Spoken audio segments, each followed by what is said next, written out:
Hello, xin chào các bạn đã quay trở lại với kênh YouTube Review 5 phút. Ở cuối tập 154, ngay khi Vương Lâm lấy được tiên thuật Hồ Phong, hắn liền rời khỏi Tam Phẩm Các mà không quay đầu lại.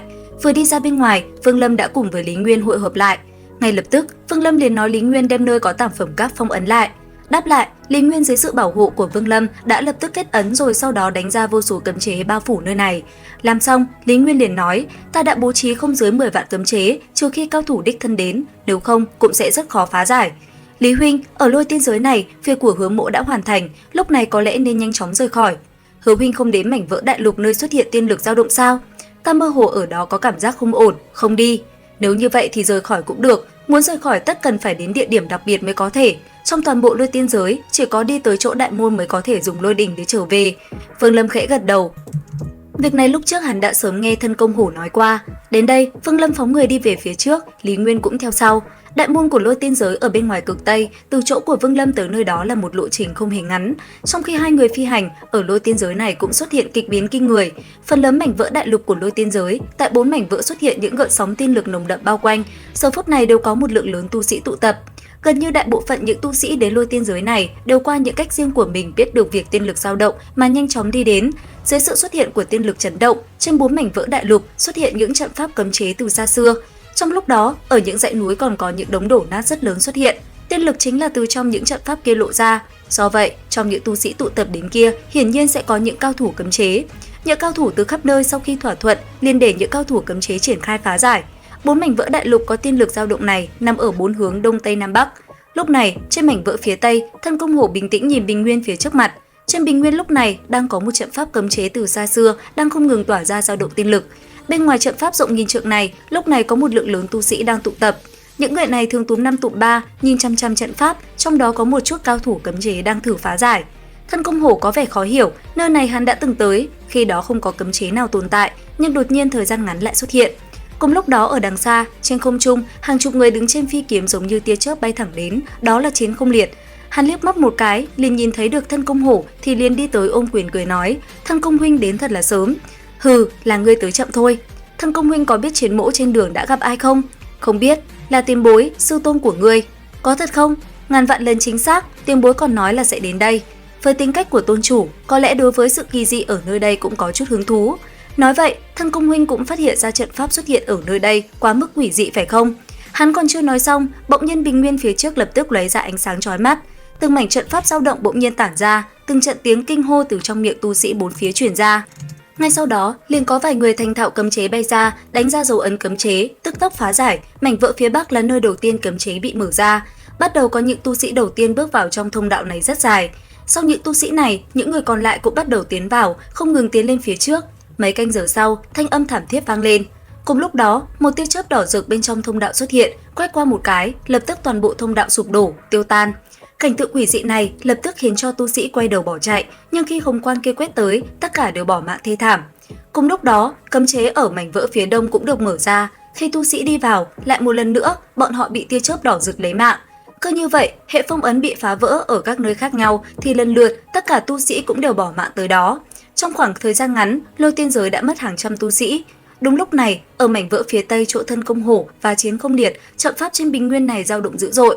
Một lát sau, dao động kia ầm một cái, hóa thành vô số luồng khí tràn ra bốn phía. Trên mặt đất xuất hiện một hang động ngầm, từ bên trong tràn ra tiên lực nồng đậm, hình thành một cột sáng chiếu thẳng về phía chân trời. Lập tức có một tu sĩ chui vào trong hang động. Thân công hổ và Chiến Không Liệt chỉ ở bên ngoài quan sát rồi lẩm bẩm, trận pháp này bị phá giải quá mức dễ dàng. Thanh âm vừa dứt thì trong động, đột nhiên một tiếng hô thất thanh bỗng nhiên từ bên trong truyền ra, toàn bộ tu sĩ vừa vào liền bỏ mạng. Đứng ở ngoài, đám người thân công hổ thấy vậy thì sắc mặt đại biến, đầu bay lên, ánh mắt lộ vẻ kinh hoàng. Cùng lúc đó, trong toàn bộ lôi tiên giới, ở 9 nơi có dòng xoáy vàng rực cũng chấn động theo. Ngay lập tức, nó khiến cho tu sĩ trong lôi tiên giới bị bao vây trong sự ngỡ ngàng cùng với một sự sợ hãi. Họ cảm giác được, khí tức từ bên trong bộc phát ra một khí tức khổng lồ vượt rất xa Quy Niết. Dưới sự tấn công của khí tức này, mảnh vỡ đại lục kia tầng tầng tan ra, lớp lớp sụp đổ. Sau đó, từ trong một vòng xoáy, không ngờ có một cánh tay cụt lao ra. Sau khi nó bay ra, trực tiếp hướng về trung tâm của lôi tiên giới bay đi. Cùng lúc đó, ở các nơi khác, từng tiếng nổ cũng vang lên, từ trong vòng xoáy vàng rực, hàng loạt bộ phận của thân thể cũng bay ra.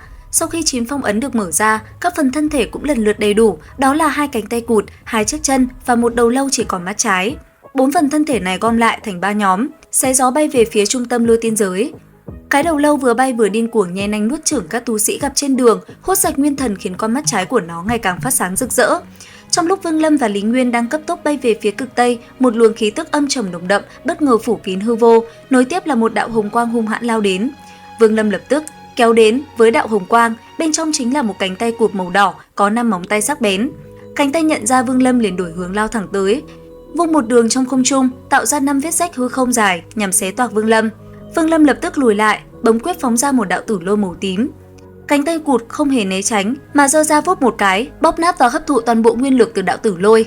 Vương Lâm nhíu mày, phun ra một đám đất cát biến thành mảnh vỡ đại ấn nện xuống. Tuy nhiên, cánh tay cụt phát ra hồng quang rực rỡ, đánh bật đại ấn. Nó lập tức áp sát, phung chảo tạo ra 5 vết rách mới cùng luồng kịch độc rực nóng ăn mòn thân thể và khí âm hàn làm đình trệ nguyên thần Vương Lâm. Trước nguy cơ hiểm nghèo, Vương Lâm lập tức mở con mắt thứ 3 giữa lông mày, hồng quang quét ra làm 5 vết rách, thu hồi về căn nguyên, biến thành 5 giọt màu đỏ sậm. Vương Lâm hô lớn, định, đồng thời kích hoạt thú cốt trên mu bàn tay phải. U quang từ mắt thú cốt chiếu lên, làm sát khí giáng xuống, 3 trong 5 giọt máu bị hóa thành đá, 2 giọt còn lại lập tức rút về nhập vào cánh tay cụt. Cánh tay bị thương bỏ dở cuộc tấn công, quay đầu bỏ chạy. Vương Lâm thu 3 giọt huyết sắc hóa đá vào túi trữ vật, rút tinh kiếm ra và thi triển Trảm La Quyết chém ra một đường kiếm ảnh, xé rách hư vô để đuổi theo. Cánh tay cụt xoay người vỗ ra một chiêu, làm sụp đổ không gian phạm vi trăm trượng để chống trả. Vương Lâm điều khiển mảnh vỡ đại ấn nện mạnh xuống, làm cánh tay cụt run lên, hồng quang nhạt đi và phải tiếp tục tháo chạy. Đúng lúc đó, một nhóm 7-8 tu sĩ gia tộc Tu Chân đi ngang qua. Cánh tay cụt lập tức lao tới tàn sát toàn bộ nhóm người này, bóp nát nguyên thần để hấp thụ nguyên lực. Nhờ đó, thương thế phục hồi và lực lượng tăng tiến. Đúng lúc Vương Lâm đuổi kịp thì từ xa xuất hiện thêm một đạo hồng quang mang theo một cái chân cụt đến hội họp. Thấy vậy, Vương Lâm chủ động quay người rút lui, còn cánh tay và cái chân hợp lại rồi cùng nhau bay mất vào hư vô.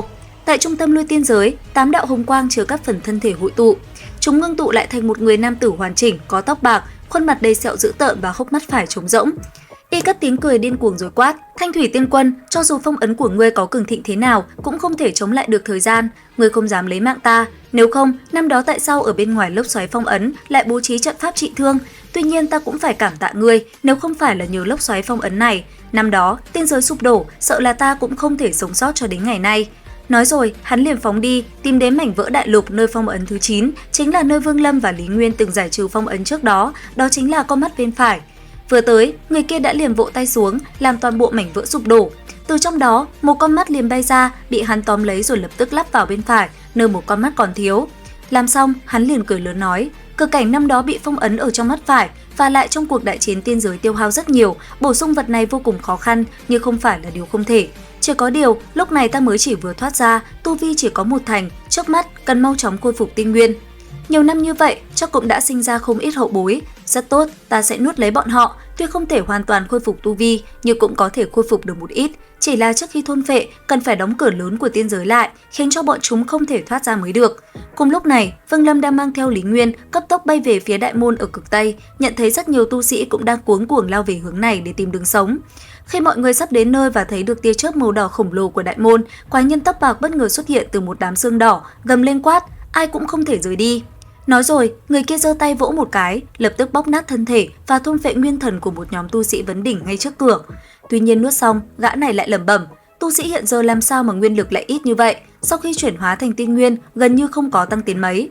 Nói rồi, y lướt đến trước cửa ra Lôi Tiên giới, hai tay bắt quyết vỗ mạnh và hô lớn, cánh cửa lôi giới, đóng lại. Lời hắn vừa dứt, đại môn bắt đầu thu nhỏ lại nhanh chóng. Một tu sĩ mặc kim bào cấp âm hư phóng 13 thanh phi kiếm tấn công để ngăn cản y đóng cửa, kéo theo nhiều tu sĩ khác cùng ra tay.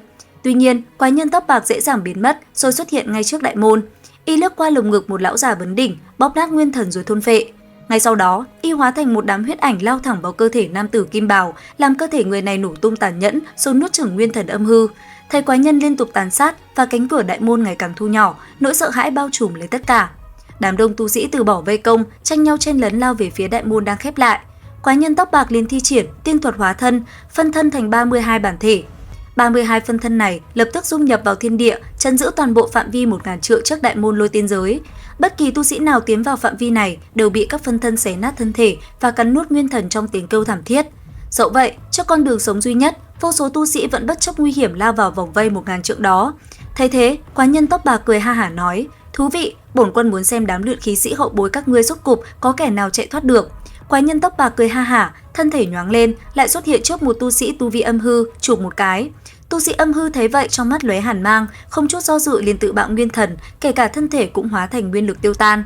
Thấy vậy, quái nhân tóc bạc nọ nhíu mày, hốt mạnh một cái, đem toàn bộ nguyên lực do người kia tự bạo thu vào trong miệng rồi nói, thật là một luyện khí sĩ có cốt khí. Cứ như vậy, một hồi sinh tử diễn ra, đại môn tiên giới cũng sắp biến mất. Trận chiến này đã lên tới đỉnh điểm, nhưng vẫn có tu sĩ không ngừng lao vào trong phạm vi ngàn trượng của đại môn, cố gắng chạy trốn. Còn ở xa, cùng với việc không ngừng cắn nuốt, thân thể vốn khô gầy của người kia dần dần phình lên, bên trong dường như có vật gì đang nhúc nhích, khiến hắn thoạt nhìn trông vô cùng đáng sợ. Cùng lúc này, cánh cửa lô tiên giới do tia chớp đỏ biến thành đã thu nhỏ đến mức sắp sửa biến mất hoàn toàn. Đúng lúc nguy cấp, 10 đạo kiếm quang do Chiến Không Liệt dẫn đầu cùng các tu sĩ âm hư xé gió lao tới. Đồng thời từ hướng khác, Đường Ngôn Phong cũng dẫn theo nhóm tu sĩ âm hư thuộc Đường Gia và Bạn Hữu xông vào. Cả hai nhóm đồng loạt xả nguyên lực và pháp bảo như hồng thủy tấn công quái nhân tóc bạc, làm những vụ nổ kinh người liên tiếp diễn ra. Và liệu rằng bọn họ có thể thoát khỏi lão quái nhân kia hay không? Theo dõi kênh YouTube Review 5 phút để biết thêm chi tiết trong tập 155 các bạn nhé. Xin chào và hẹn gặp lại!